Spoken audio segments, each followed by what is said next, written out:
Hey guys, I'm writing a blog post, but it's getting kind of lengthy, so I thought I would shoot a quick video just to summarize it for those of you who want the too long, didn't read version. So if we have somebody in this sequence and they achieve this goal, of course that sequence will stop, right? That's pretty standard.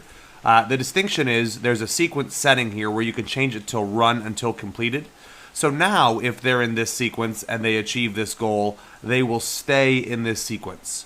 If there's a new sequence after the goal, so we have sequence 2 here, and they achieve this goal, they will stay in here, and they will also be in here. So they'll be in 2 different points in the campaign.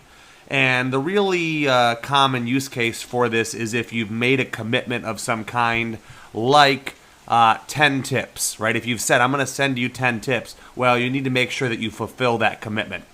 So where this gets a little bit tricky is, let's say we have something like this, right? So if they are in here and they achieve this goal, they will stay in here.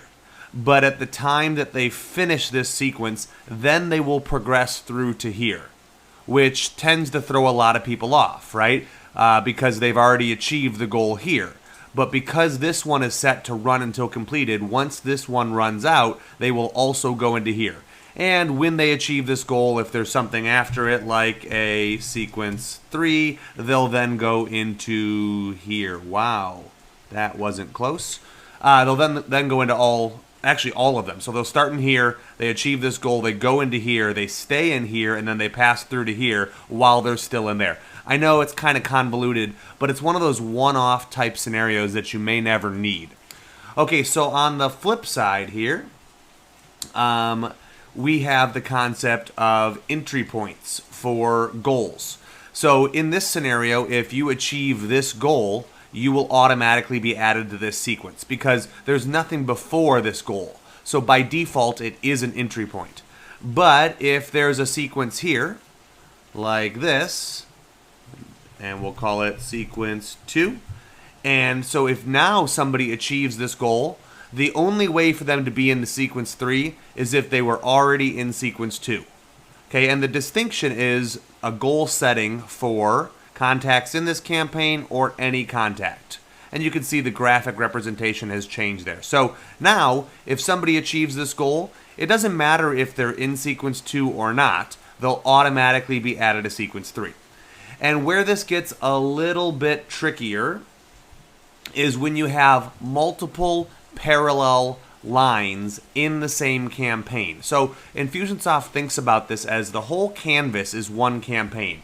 So even if you have these 2 totally separate processes, and actually there should be a goal icon there, but let's say you have these 2 totally separate processes. If somebody's up here, they're in this campaign, right? So they can achieve this goal, even if it's contacts in this campaign, but they can also achieve this goal, and I'll just replace it with a new one because that's doing some funny stuff. I don't know if you can hear the storm happening outside, but I apologize for the background noise. Purchase goal. I'm in San Diego and we don't get rain like this very often, so I'm grateful that it's happening, but it is impacting my recording just a touch. So now they're in this campaign. So if they're in sequence 2 up here, they can still achieve this goal even if they aren't in, and we'll call this sequence X, right? Even if they aren't in sequence X, they can still achieve this goal because they're somewhere on this campaign. This is one of those gotchas that once you wrap your head around it, it totally is beneficial and it helps you build campaigns to do some cool stuff that you couldn't otherwise achieve. But if you don't know about it, it's hard to predict that.